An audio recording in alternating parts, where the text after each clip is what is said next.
Hello, and welcome to Corks and Cauldrons, where two friends uncork a bottle, cast a few spells, and dive deep into fantasy books and theories. I'm Gabby. And I'm Jen. Quick disclaimer, this is an adult podcast about adult books, so expect some spicy language, spicy content, and spicy spoilers. So let's pour a drink and grab a snack and get started. Today we're covering chapters 18 through 23 of Gild from the Plated Prisoners series. And Jen, what did you make for us today? So we made something that's really delicious, and if you really want to keep vampires out, it's going to be perfect for you. It is an oven roasted garlic chicken, and it uses so good. Yep, it's really good. And it uses like 20 to 25 cloves of garlic. That's just the perfect amount. Honestly, for me, cooking with garlic is like baking with vanilla. Goes hand in hand. Exactly. You can't not do it. You do it until your heart says it's enough. Until the ancestors whisper. Yeah. Mm-hmm. Exactly. So this is a pretty easy recipe, which is nice. And it's a one pan recipe that you're going to use to bake. We love those. So you get your pan and you can either spray it or you can line it with aluminum foil, or you can just get a throwaway pan. And it takes 3 pounds of bone-in, skin-on, dark meat chicken. So you can either use leg quarters or drumsticks or thighs. We usually use thighs because I like that they're bigger. Like drumsticks are fine, don't get me wrong, but there's not a lot of meat usually on a drumstick. Yeah. Thighs are a little bit bigger and they have a little more meat on them. So I like to use those. And you've got salt, shallots or yellow onions. Like I said earlier, cloves of garlic, thyme, rosemary, chicken broth, and a half a cup of white wine. Yum. This will all be in the show notes, and I will post it on Instagram. So I'm not going to go through the entire recipe. But and just Facebook know that, and TikTok. And yes, it'll end up on all of our sites. Just know that it's delicious, and it's really easy to make. But it looks fancy. So it looks does. Like you put a ton of effort into this meal. It looks fancy, and it goes really well with potatoes. A good Midwest meal. Yep. Or even the bacon mac and cheese from last week, if you want to be a little decadent. Because potatoes are fantastic, and I love every kind of potato. But the mac and cheese is really good, too. Now that we've talked a little bit about the food, what are we drinking with it? We are drinking a lemon herb gin sour. It's got gin, it's got lemon juice, it's got simple syrup, it's got an egg white if you so desire, and you garnish it with fresh thyme or rosemary, which you can pull from your chicken that you cooked earlier. Not directly from the raw chicken, don't do that. But yeah, maybe from the same container that you bought after you wash herbs. your hands. Yes. Yep. Yeah, and you shake those all up, pour it in a glass, and you're good to go. My recipes are much more simple than Jen's. And then for our sober friends, our dry friends, it's the herbal lemon spritz. Basically the same thing. 2 ounces of fresh lemon juice, 1 ounce of honey syrup, 3 ounces of sparkling water, and then you garnish with thyme or rosemary as well. So, yeah, this sounds delicious. I'm super excited to try it. I have not tried it yet, but I just picked up gin yesterday, the day before maybe. So I'm excited to try it. You could also finish off the bottle of white wine. Yeah, that would go well with these. Yep. And I know the recipe is going to call for like a chardonnay or a pinot grigio, but you could use a Riesling. Love Riesling. Or another semi-sweet. And I'm going to nod off to one of our local wineries. In case we haven't mentioned this, we are from Nebraska. The both of us live here in 2 different cities, but we are in Nebraska. And there is a place called Cellar 426 that sells really amazing wines. They're so good. They're my favorite. And one of their wines is called Snowbound. It's so good. And it's a semi-sweet, which is, I think a Chardonnay or a Pinot is a little drier. But I like that tiny bit of sweet from Chardonnay. Is just tastes like you're eating a stick of butter. I'm not a Chardonnay fan. You don't like battery acid? I don't. Okay. Nope. Well, maybe I just haven't had the right batteries. I don't know. Cellar 426 has a lot of wines, but Snowbound is a really good one. But it's seasonal. They only bring that one out during the winter. Yeah. But it's one that would work really well with this. If you go to their website, you can see all of their wines, and they do ship them within the U.S. You have to be 21, not 18. You have to be 21 to sign for the package, though. Yep. And depending on the state, you have to be there to sign for the package. Like Nebraska, you have to be there to sign. But now that we've talked about that, sorry, I got a little distracted. Should we talk about animals today? And the mythology of them and all that we've met so far? Yeah. I'm going to go off on my horse tangent again. I am thoroughly convinced, and I'm not sure anyone, even Raven Kennedy herself, could talk me out of the fact that the horses are based off of the Icelandic horses. Goodness. So the Icelandic horses they're short and they're shaggy, exactly like they're described. They weigh between 730 and 840 pounds, or 330 and 380 kilograms. Horses are measured in hands. It's 4 inches to a hand. And they average 13 to 14 hands, which is 52 to 56 inches, or 132 to 142 centimeters high. The shortest one ever measured was 11.1 hand, or 113 centimeters, and the tallest ever measured was 15.3, or 15.3 hands, or 157 centimeters. Technically speaking, this crosses over into pony size. Anything under 14 hands is a pony, and they are the devils. However, most breeders and breed registries refer to these horses as horses. Yeah. The official breeding goal for these horses give a wide range on the size to be considered a true. These breeds do come in different coat colors, including chestnut, dun, bay, black, gray, palomino, pinto, and roan. Not white, because again, white just does not exist in horses. Super, super rare. That's it. That is my horse talk for this book. All right. Well, then there was also, we heard in the earlier chapters about a bird called a snowfinch. Its belly is white so that it matches the snow when it's flying, so it's kind of camouflaged. You may not remember this one because Oren talks about it in the atrium. Chapter 2. Yeah, it was super early. It was. Okay, thank you. In the atrium, Oren named the bird Coin because it was a solid gold bird. It originally was a snowfinch, and she said she remembers it having a white chest, but she describes the bird as her soft feathered down is all hard metallic lines, her wings forever tucked against her small form, her throat clogged in silence. So sad. It's kind of depressing, really, so let's talk about something a little bit more alive, like timberwings. Timberwings look like a giant eagle with a dragon maw. I think they're really pretty. They are terrifying. I don't know what is wrong with you.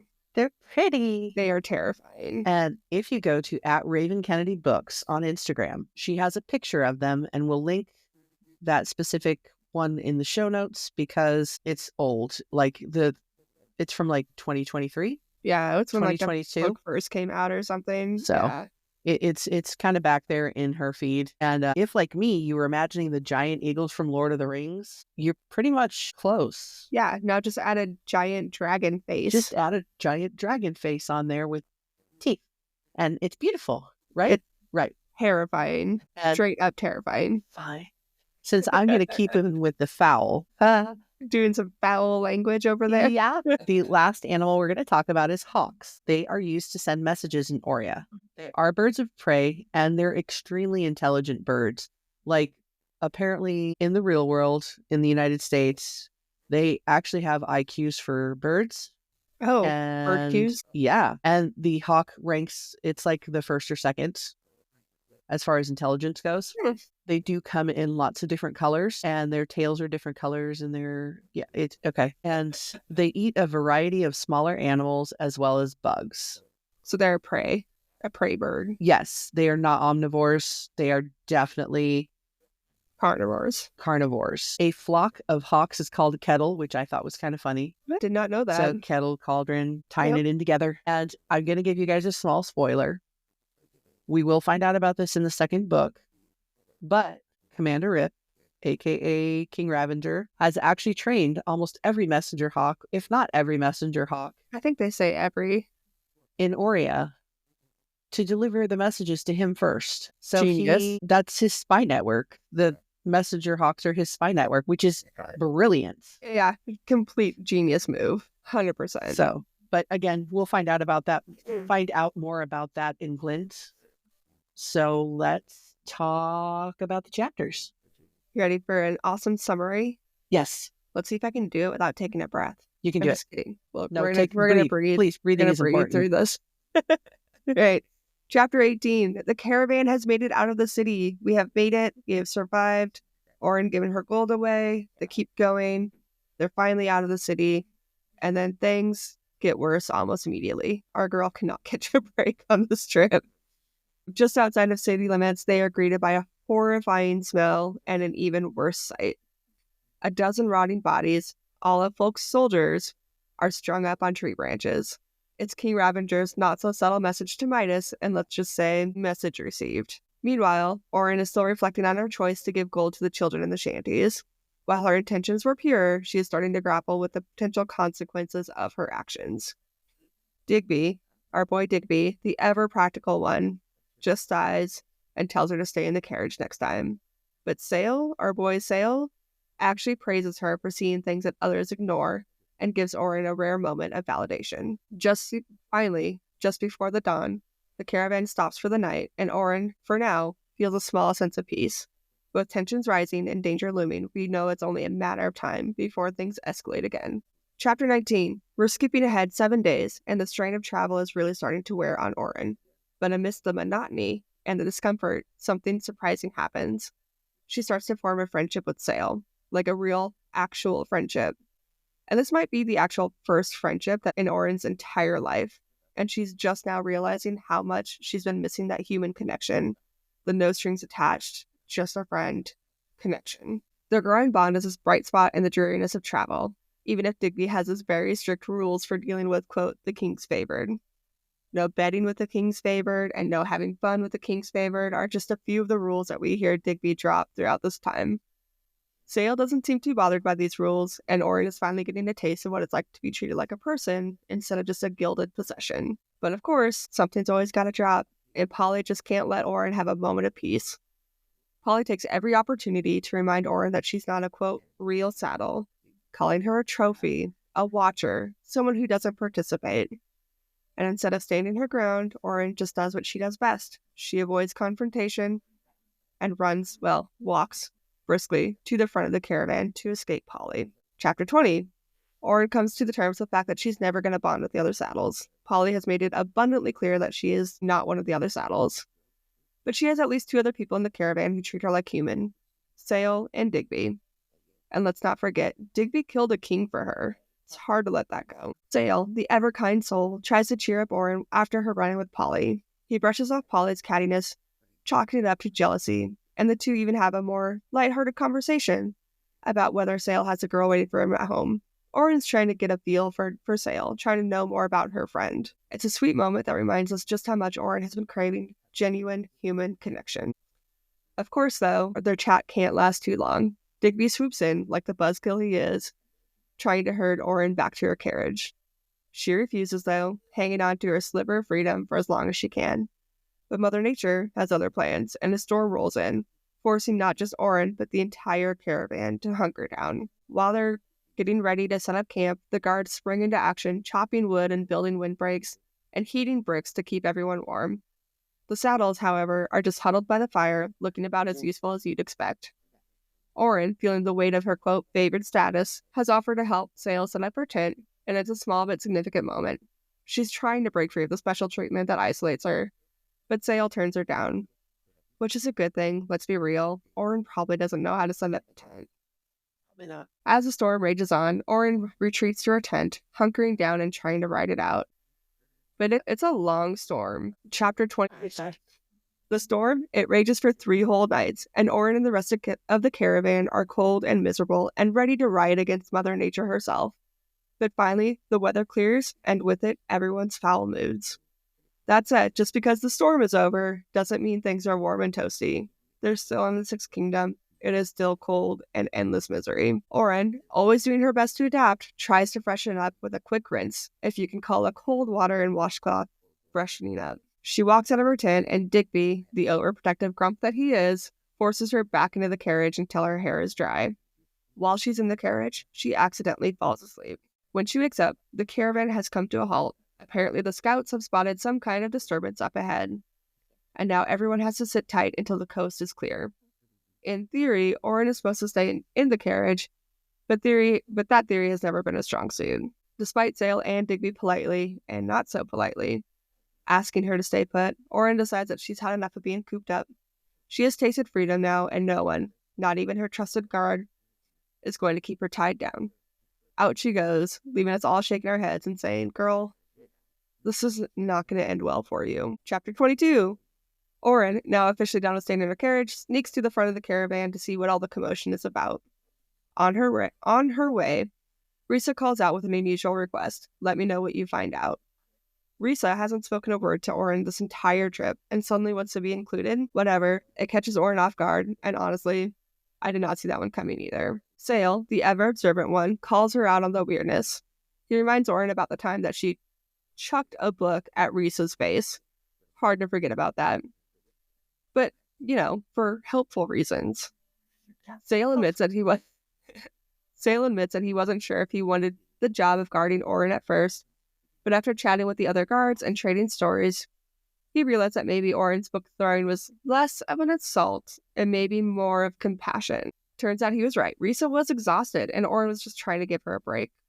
Her methods may have been wrong, but her intentions were good. Sale doesn't stop there, though. He goes into full pep talk mode and tells Oren that she is more than just a saddle, and she shouldn't let people treat her like one. And honestly, we're loving Sale more and more with each chapter. We should know better. We should know better. And when they finally make it to the front of the caravan, we get the scoop on what's going on. Kind of. The scouts are on high alert for snow disturbances, aka avalanches, because they're now in the Barrens. So we're thinking like a wide open, frozen wasteland that the stretch between the 5th and the 6th kingdoms are. Mm-hmm. So it's just open, nothing to stop an avalanche if one were to start. Oren learns that a scout was sent ahead to check things out, but he hasn't come back, and he definitely should have been back by now. The chapter ends with everyone tense and waiting, because when a scout goes missing in the Barrens, trouble isn't far behind. Chapter 23. Digby leaves her. I went on a whole tirade last episode about how Digby will never leave her, and then he leaves her. In his defense, it's only supposed to be for a little bit. And he left her with Sale. He did not leave her completely, unprotected. It's fine. It's not abandonment, but still. After years of his steady presence, especially the post-Folk attack, Oren feels his absence immediately. She watches him gallop away into the icy wastelands and cannot shake her nervousness. Sale, ever the voice of reason and comic relief, assures her that Digby is too good of a soldier to be taken down by something as mundane as an avalanche. Quote, "He is practically indestructible," Sale says, and then he casually drops the bombshell that Digby specifically requested to guard Oren. Never would have saw that coming. As they head back to Oren's carriage, they swing by Polly and the other saddles, Risa and the other saddles really, to deliver the news. The scout is missing, but once he's found, the caravan will move on again. Everyone's on edge, but what else is new? And then it happens. At first they think it's thunder. They hear a big boom, and Oren thinks it's another storm. Someone else thinks it's an avalanche. But nope, it's snow pirates. Yay! They call themselves the Red Raids, and they are not the friendly yo-ho-ho types of pirates. Normally these pirates just hit ports and shipments, not people, which makes this attack even more ominous. Sale immediately jumps into protector mode, trying to get Oren to safety, but something about this attack feels off, like the pirates are waiting for them. Before Oren can make any sense of what is happening, her ribbons stir. They loosen and they slither over her lap, ready to defend her in a way that Oren herself hasn't quite mastered yet. In the chaos, as Sale rushes to shield her and keep her safe, the unthinkable happens. The carriage flips, Oren hits her head, and just like that, she is out cold. And that is where the chapter ends. And this is why I stayed up to 3 a.m. reading these books, because all the chapters ended like this. I think I did the first time. Yeah. It's a problem. How could you just stop reading after that? You're just supposed to go to bed now? Yeah, it's fine. Just casually go to sleep? No. Whatever. Oh, okay. But anyway, that was the chapter recap. You ready to dive deep? Talk about theories and stuff? Yes. Let's do it. Okay. Are we starting with chapter 18? We are, right? Mm-hmm. Right. So the caravan is finally escaping. Well, it's finally leaving the shanties, leaving behind all the crumbly buildings, crying babies, and just the despair that you can smell it everywhere. And you would think everything's starting to go better because now we're leaving. No, now they're riding into another smell, and it is not good. Turns out that King Rot decided to gift King Midas's watchtower with 12 of King Folky's soldiers. And before this gift was gifted, he rotted them. Different levels, right? To different levels even. So some of them are like, I really don't, I'm going to go into a little bit of detail. So some of them are in different shades of mold. Ugh. Some of them have skin rotting off, so you can see the bone underneath. Mm-mm. Some of them are still just kind of, they've got the fuzzy mold, the liquids, the gaseous stuff inside of them still. Mm. And yeah, those are ready to pop. Yeah. Gross. Yeah. But it's really just King Rot letting Midas know, I know what you did, bro, and I'm not real thrilled with you right now. Kind of mad about it. Yeah. And Orin goes up and sees them. The bodies that is with Sail. Sail walks her up because, well, she doesn't take no for an answer. And Digby is up there directing the guards to cut them down and bury the bodies. For God's sake, why would you leave them sitting up there like that? This is like a part of the world that I think that she had never run into before, because she's been sheltered, literally caged for the bulk of her life. No, not quite the bulk, but a solid 10 years. It's 45%. Yeah. Because she's what, 25? So we'll go with 45% because math is hard. She also, she knows how cruel Midas is because she gilded heads. Yeah. Or toes or fingers of whoever. Mm-hmm. So she knows that this is a thing, but when you gild a person, they don't rot. Exactly. So she's never really had to deal with that part of it. Yep. And she's already a little bit uncomfortable with the whole going up to see Digby because she's just waiting for Digby to tear into her. Yeah. Just like rip her a new asshole for being so stupid. Again, it was not her smartest move. It was not. We can all agree on that. And Digby, being the amazing protector that he is, doesn't tear her a new asshole. He just kind of sighs at her and says, just stay in the carriage next time. Yeah, that's Digby speak. For the love of all that is holy, stop making my job harder. Yeah. Like, I just want to protect you. Why are you like this? I mean, yeah, that's it. Exactly. And Orin is just, she's definitely feeling guilty, and Sail definitely steps up for her. So he lets her know that he was impressed that she actually saw them, because most royalty or most rich folk would pretend that the shanties don't exist and that they're not seeing anything. Like, as far as they're concerned, that whole area, blinders on, is nothing. Yeah. It's just all fuzz. So the fact that she saw everything, not only saw it, but saw it and did something. And he let her know that nobody else would have stopped. And I think that they'd already talked at this point about how he was actually raised in the next step up from this part of the shanties. Yeah, we decided on what? Upper poor class? Upper lower middle, upper lower class or something like that. So, and this isn't something that she's really used to, is somebody telling her that they see her and that they see that she's a good person. They saw her intentions, not just her actions. Yeah. Yep. So, or saw her as a person and not just thing. Yeah. A possession. Correct. A coin to be spent.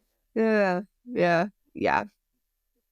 There's a line in there that as she's talking to Sail, she thinks, quote, "At least I know for every King Rot that exists, there's someone like Sail in the world to balance it out."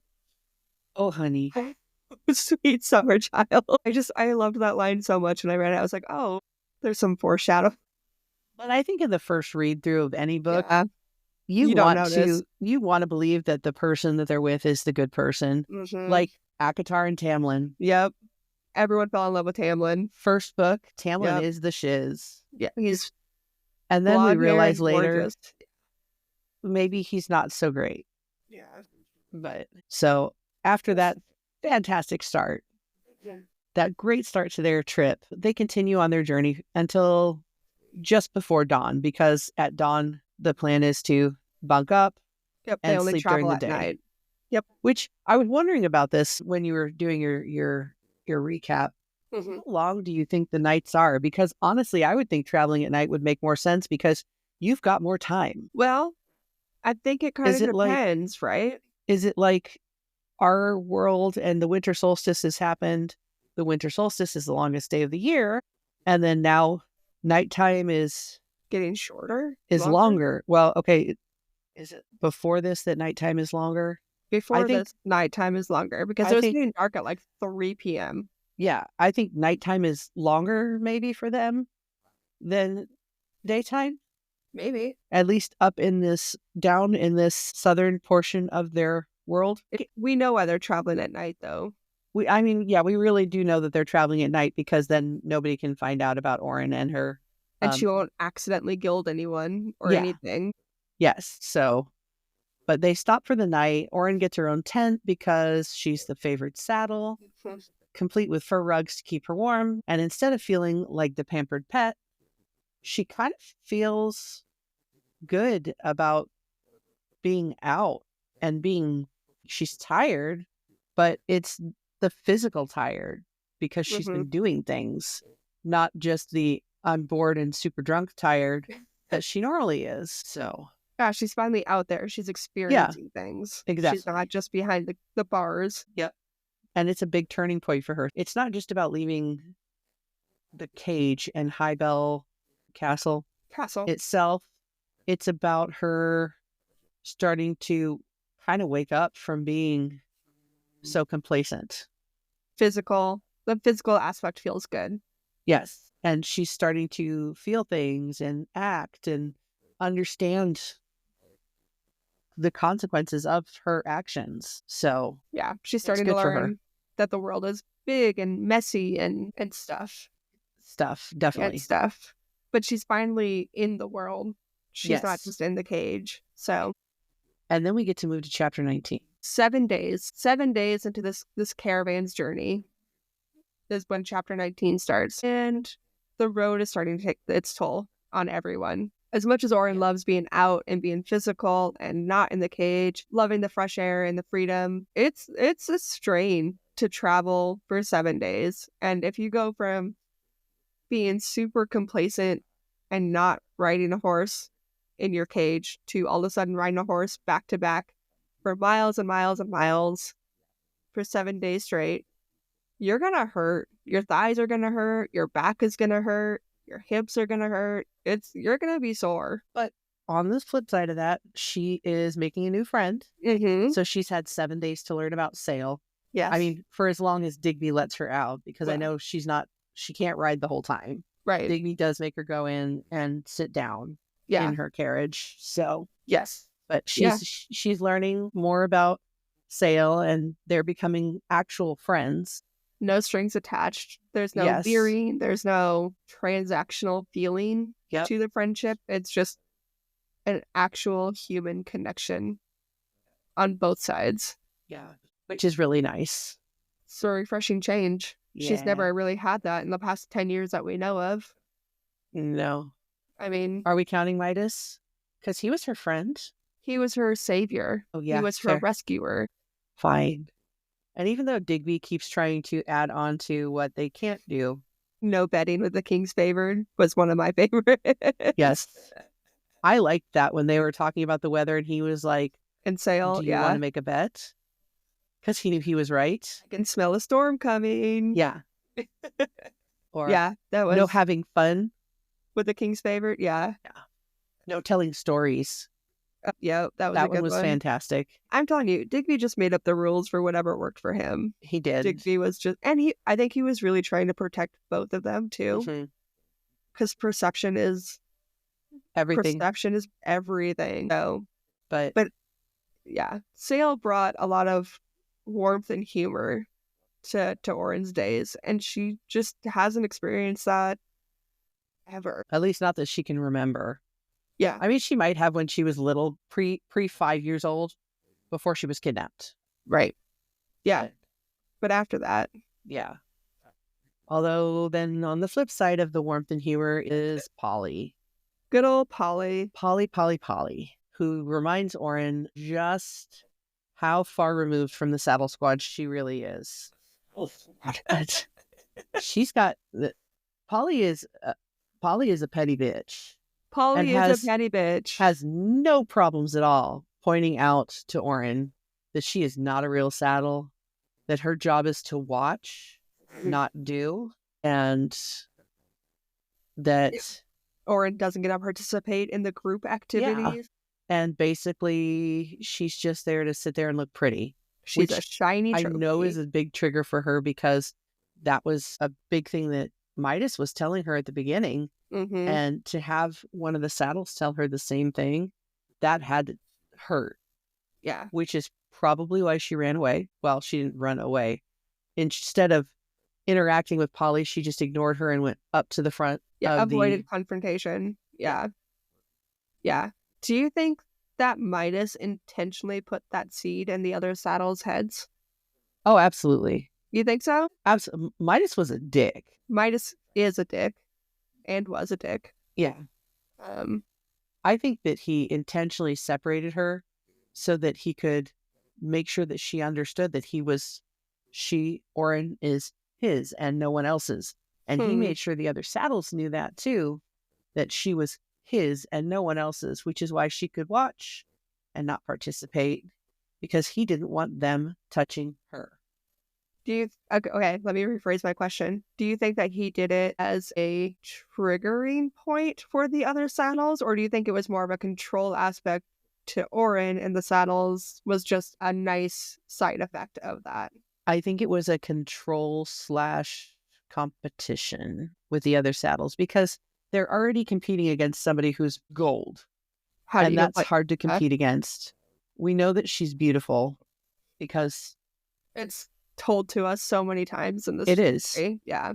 And if she was allowed to be with the other saddles, there would be absolutely no competition. She would be the one who had the most, she would be the busiest. Yeah. If she was allowed to be, if she was trained to be, which makes me wonder too about the whole training of saddles, but we'll talk about that later. How to break them in. Well, and the other things that they learn because...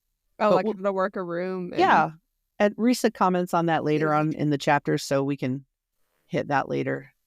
But yeah. So I think that he absolutely played her against them, not to her, but to them. Like he talked about her to them to make them jealous of her so that they would isolate her. And they would, maybe they would then perform better for him. Exactly. Or whatever. Yeah. Okay. I don't hate that theory. I mean, I hate it because it's gross, but I think you're probably right. I think Midas is gross. So we're even. I was going to say that Midas is the worst, but I had to think about all the characters in this. He's definitely up there. He's definitely up there, but he's not probably, I mean, he's up there. We'll just leave it there. Okay, so Oren has run away from confrontation, which yes.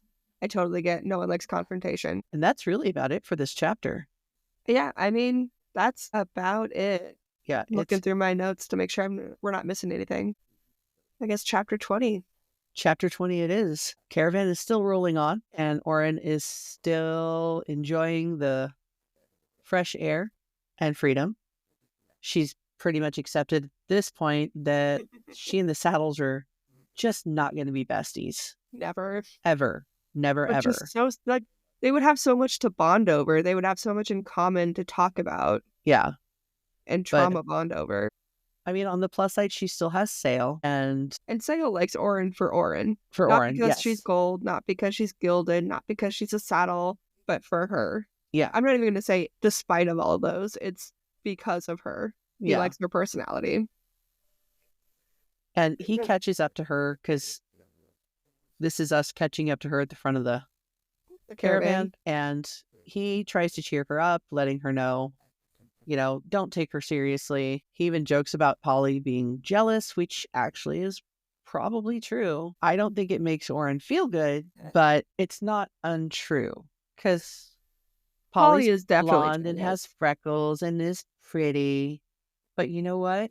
Risa is blonde and has freckles and is pretty. So there's nothing that Polly has that makes her stand out like Oren does. Right. And I think that's where she's jealous. Risa's good at working a room. I don't think Polly's as good. No, I don't think so. So yeah.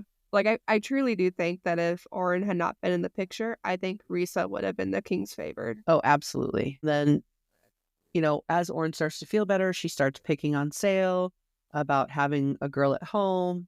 And he said something about having 3 or 4. And then she said something about he keep them happy. And that's when Digby's like, nope, shutting this down.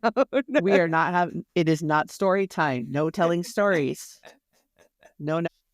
But but Sale and Oren learn a lot about each other during this time. They definitely do. Sale has 4 brothers at home. He grew up shanty adjacent.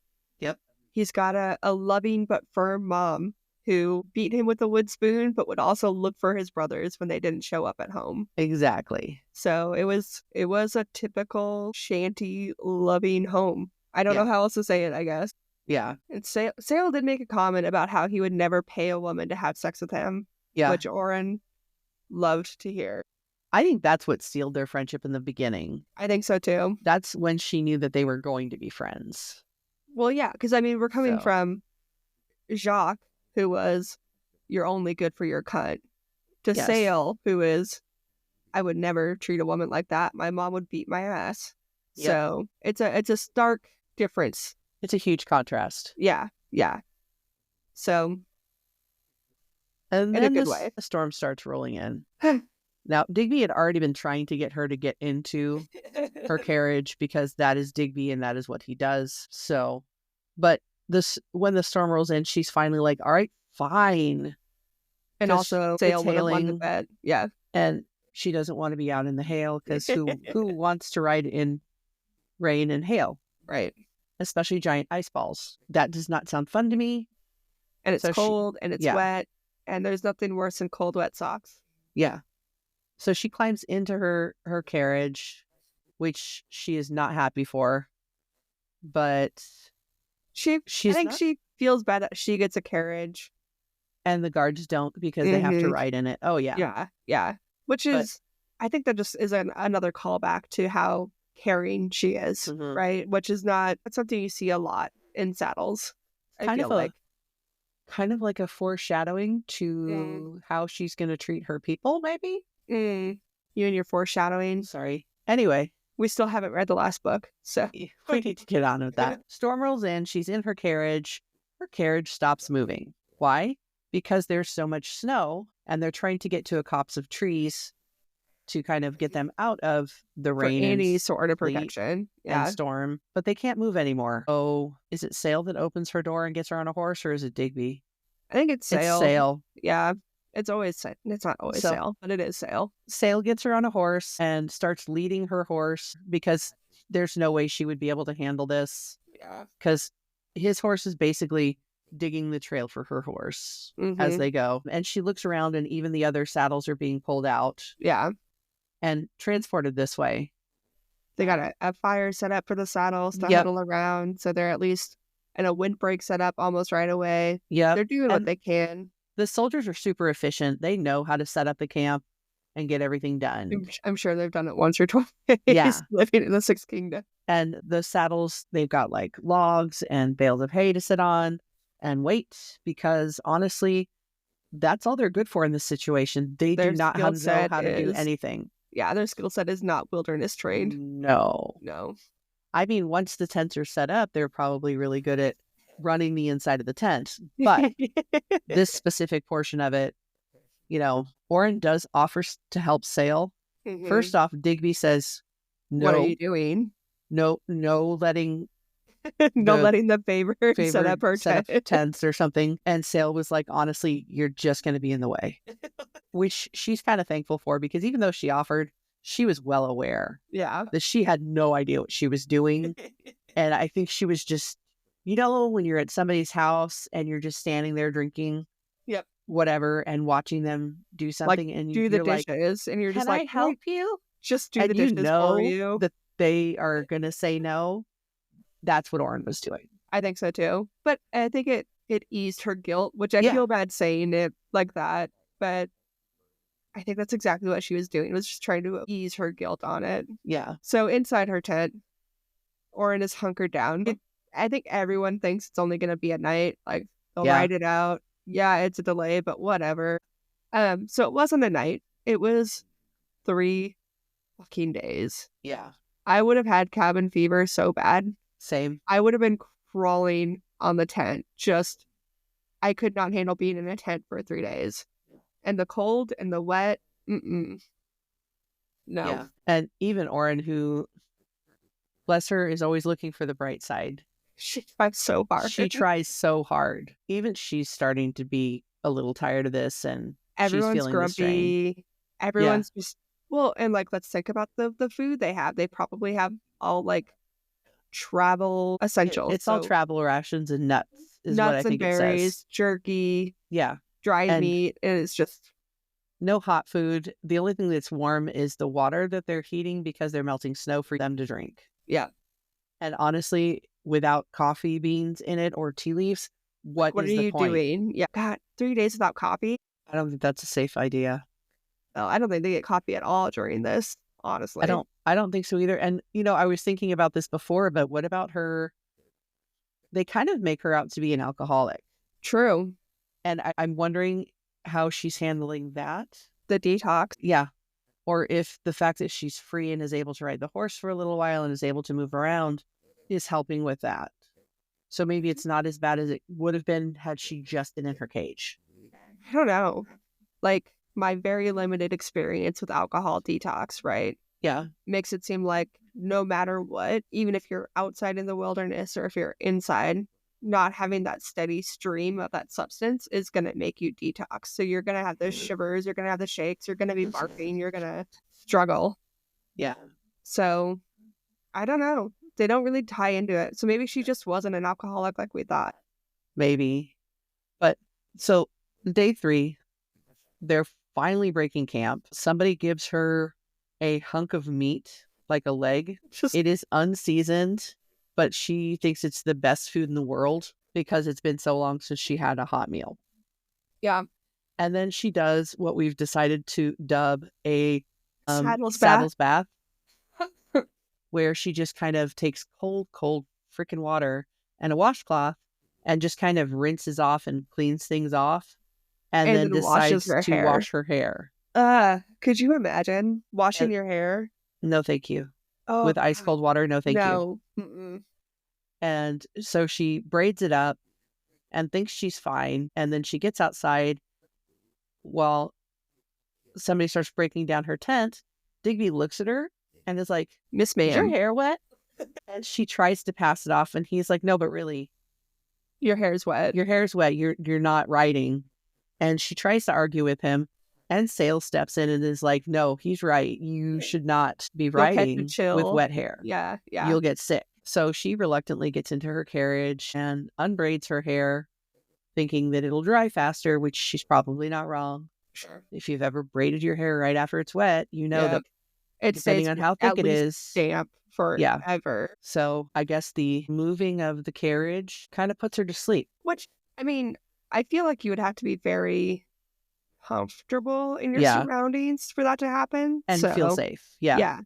So she takes a nappy. But then she wakes up when the carriage stops. Mm-hmm. So, you know that feeling like when you're falling asleep in the car and you're dozing and the car stops and you jerk awake? That's kind of how I pictured it. Yep. Yeah. Yep. So she looks out the window and she's like, "What's up? What are we doing? What's happening?" And she tries to call for Digby or Sale, and nobody answers. Mm-hmm. And then she goes to open the door, and Sale scares the shit out of her. Which is like a total brother/friend move. You know, like that's something that any of my friends would do. My brother would absolutely do it.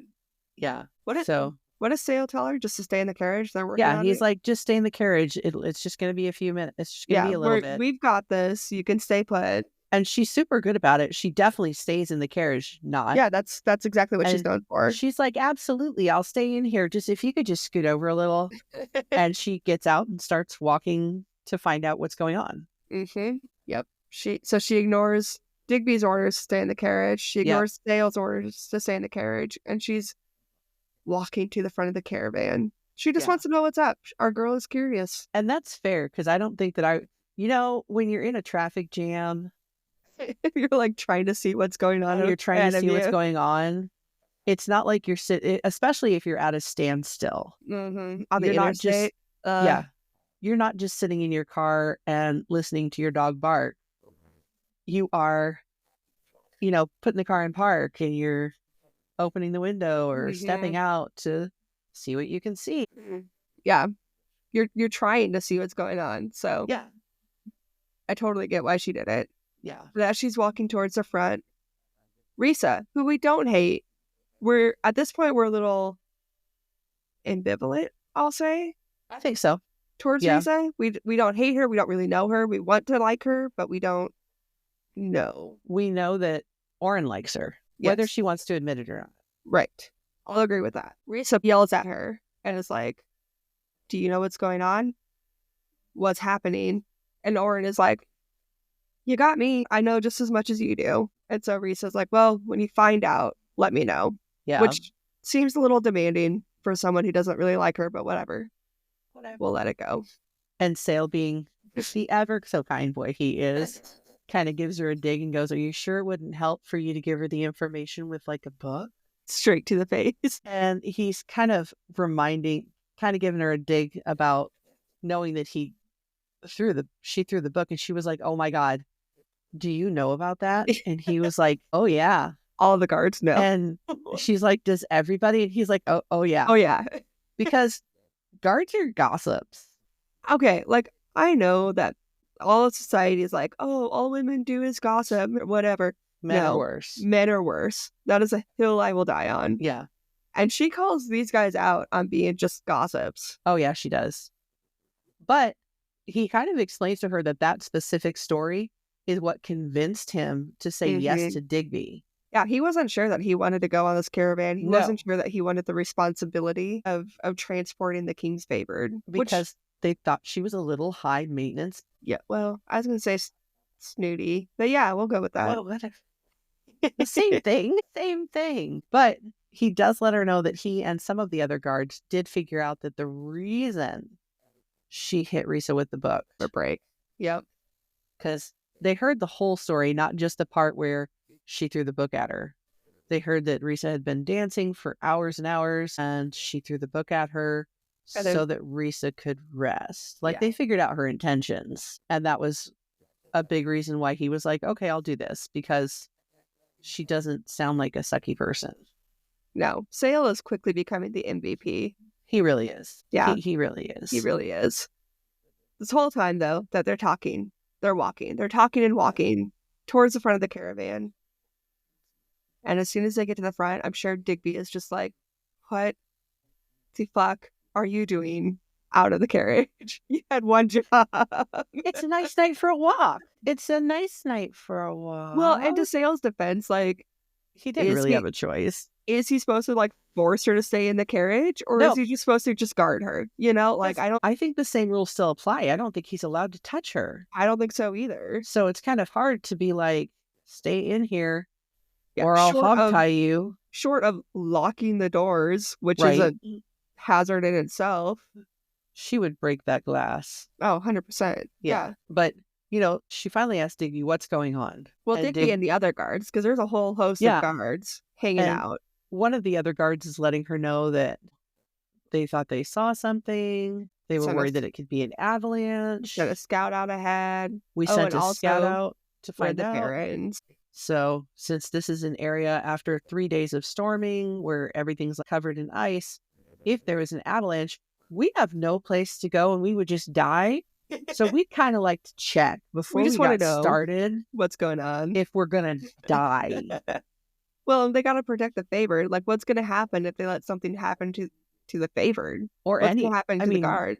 Or any of them, but mostly her. Yeah. Let's be real. Yeah. Yeah. So she's like, okay, cool. How long before he gets back? Well, about that. Turns out he's already supposed to be back. And no one knows why he's still... Yeah. I mean, we do. We, as since we read the books. Yeah. But yeah. at this point, as new readers, we wouldn't know. Right. Which is also where the chapter ends. These fucking authors, man, they know how to keep you up at night. What? It's fine. So then Digby decides to go after the scout. He abandons her.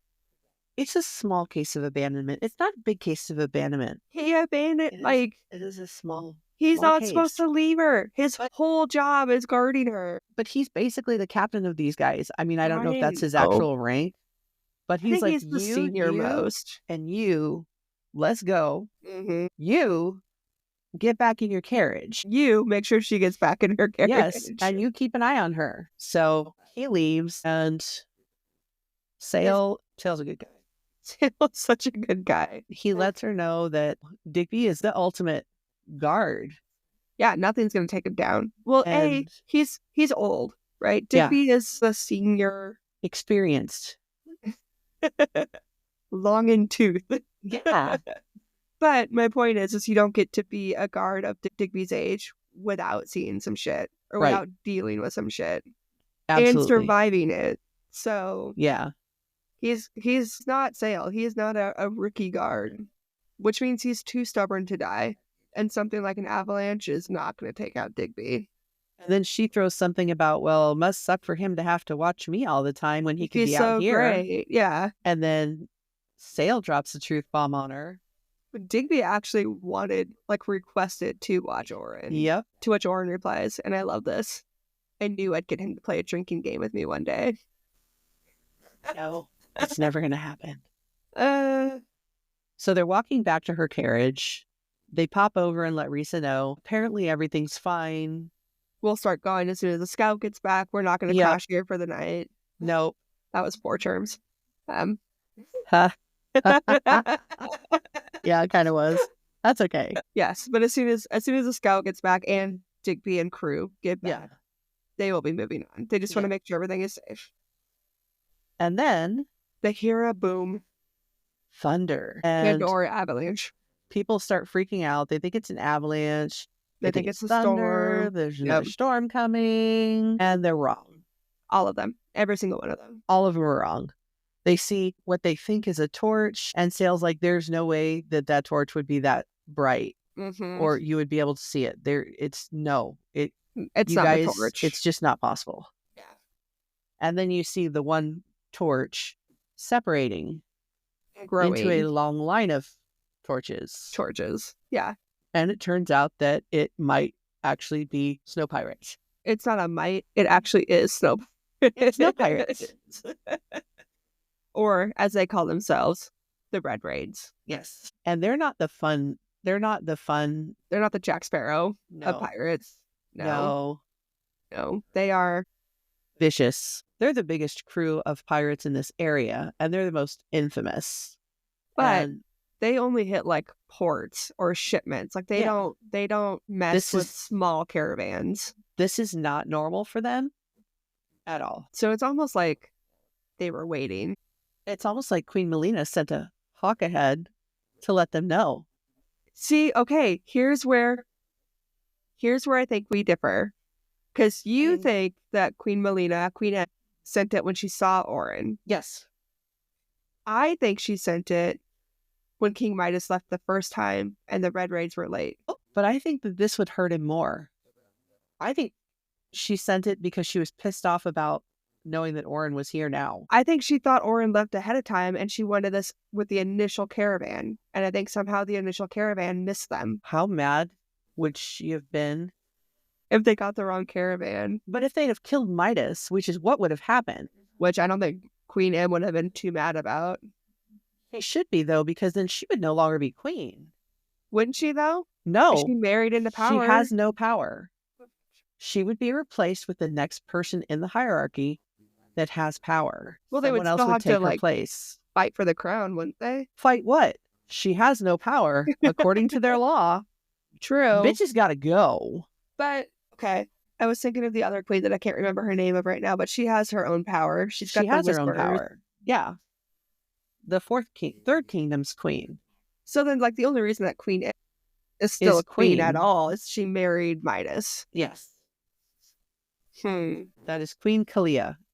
She has the whispers. But yeah, I don't think that she would have been able to keep, Queen Malia would not have been able to keep power had they killed Midas. So she should feel lucky that she's able to maintain her queenship while he's gone. Well, she can maintain it because he's still alive. He's only Exactly. going to help out. Exactly. But if he was dead, she would be tossed out. Or she could marry someone else. Yeah, as long as they had power. Right. But they would still try and find somebody in her line that has power, not her specific, but a cousin or an uncle or so she a niece or a nephew. So she would either have to step down or marry whoever it is. I just think that Queen Anne was so mad when she saw Orin because she had already sent that letter out. Oh. And she was mad that it was too early. But my theory is full of holes because, A, why would the Red Knights be late? Yeah. Right? Like, that doesn't make any sense. And again, what would happen if they did get Midas? Yeah. Would they just hold Midas hostage until Queen M was able to be like, no, actually, motherfucker, I'm in charge. This is my kingdom. I don't know. And technically, the Barrens is still the 6th kingdom. That no man's land between 5th and 6th. Even though it's lawless, Midas was still their king. Yeah. And it's not like he couldn't afford to buy his way out of whatever. Well, and maybe that's what Melina promised them. Like, if you want riches, he's gonna... True. He can turn whatever into gold. True. Okay, but back to this part. So, the snow pirates are there. Yeah. And they're like, oh my God, it's snow pirates. And Sail immediately starts going, let's get you to your carriage. We got to get you to your carriage. We got to go. We got to go. He grabs her. That's the first time that I think he actually touches Orin, but he hauls ass to the carriage, hauling her behind him. Yes. And then shoves her in the carriage and is like, where's the driver? So he takes over as the driver because he doesn't have a choice. What else is he supposed to do? And it's dark and there's no, I think the torches had gone out on her carriage. Probably. So he's flying blind here, basically. It's blind. It's dark. It's snowy. It's icy. There's pirates. He's panicking. Yes. Because why wouldn't you? Everyone's panicking. Yeah. Like, I don't know how I would handle the situation, but I can guarantee panic would be involved. Yeah, I don't think that calm and cool and collected would be in my vocabulary this day. No, at all. I am trying to run away. So, I know I remember he hits a rock. Well, okay, so he jumps in the carriage, or jumps as the driver in the carriage, and he's yelling at everyone, save the king's favored, protect the king's favored. And so Orin's surrounded by other guards on horseback as the carriage is running. I don't know what direction they're running. I don't know if we get that information. I think they were trying to get through that straight area, the pass. They're trying to get through the pass. No, maybe. Maybe they're trying to get around the pirates to get through the pass to get into the 5th kingdom. Yeah, once you get into the 5th kingdom, it's home base, right? You're safe. Yeah. Okay. So they're trying to run. Yes. Sail is trying to steer this carriage. And bless his heart. He tries so hard. He tries so hard. Thank God she has ribbons. Yes, because then he hits a rock or something. He hits something. Yeah. And the carriage goes ass over end. Yep. And just flips and flips and flips several times. And her ribbons are trying to help soften the blow, protect her from going ass over teacup or whatever it's called. Where she's so they're trying to keep her like the egg drop where you just try to keep it safe. Exactly. And it doesn't really work that well. I mean, it works to a point. She still hits her head and is knocked out. And that's where we end the chapter. She's passed out. That's where we end. Again, these fucking authors, man. Like, how am I supposed to go to sleep at 2 a.m. when she's just knocked out? Yeah. Can it? Okay. So now that we've done the deep dive, we've done the chapter recap, let's talk about our favorite moments. My favorite moments were always Digby crashing Sails and Orin's discussions and being like, nope, no having fun with the king's favored, no betting with the king's favored, no telling stories to the king's favor. Is it me or do you just picture him riding by them on a horse?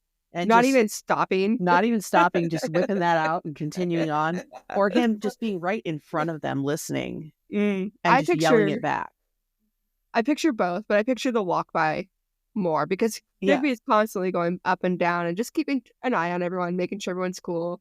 I agree And with so, that. yeah, yep.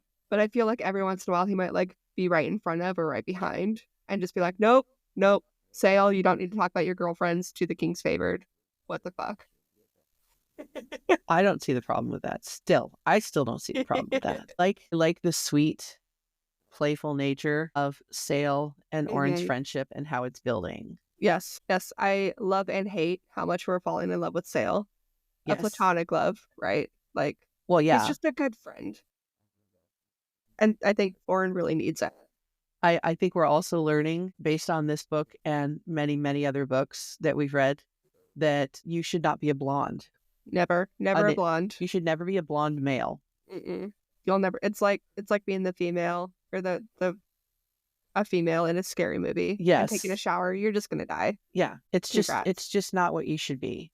Yeah. So I think those were always my favorite moments. So yeah, definitely. And I like that we're seeing her become more independent as this goes on, because that's going to be key. That's a key element in every book going forward. I mean, some books are a little slower than others as far as she's concerned, and she fights it so hard in some books. But again, she's had 10 years in a cage. Exactly. You can't just turn that off. Exactly. So it's good to see her moving forward. Yeah. And becoming more independent and thinking for herself. And the thinking for herself is going to come later, but I think it's kind of an important thing. I think right now we're also seeing a lot of how impulsive she is. Yes. You know, with throwing the book at reset, with giving the coins and the shanties. She sees and she does action and she doesn't think it through. Yeah. So I feel like we harped on that a lot in one of our last episodes, so we won't go too much more into that, but I think it's a good world building that we're going to see later on. Some foreshadowing, and I agree. All right. Well, if that's it. I think that's it for this episode. Well, thank you so much for listening to Corks and Cauldron. Be sure to follow us at Corks and Cauldron on your favorite socials. Facebook, Instagram, TikTok, YouTube, Threads. I think we're adding to Pinterest, because why not? Yeah. If you enjoyed this episode, please rate and review us. Share us with your book besties and tell everyone. This is the best way to spread the word and help our podcast grow. Corks and Cauldron is a self-funded labor of love, and your support helps keep the magic alive. And our glasses full. And feel free to join our Patreon community today at patreon.com/corksandcauldron, and is spelled out AND. Corks and Cauldron, and maybe even treat us to a bottle of wine. Our next episode drops next Thursday, where we'll deep dive into chapters 24 through 29. And until then, eat, drink, and get lost in a good book. Cheers.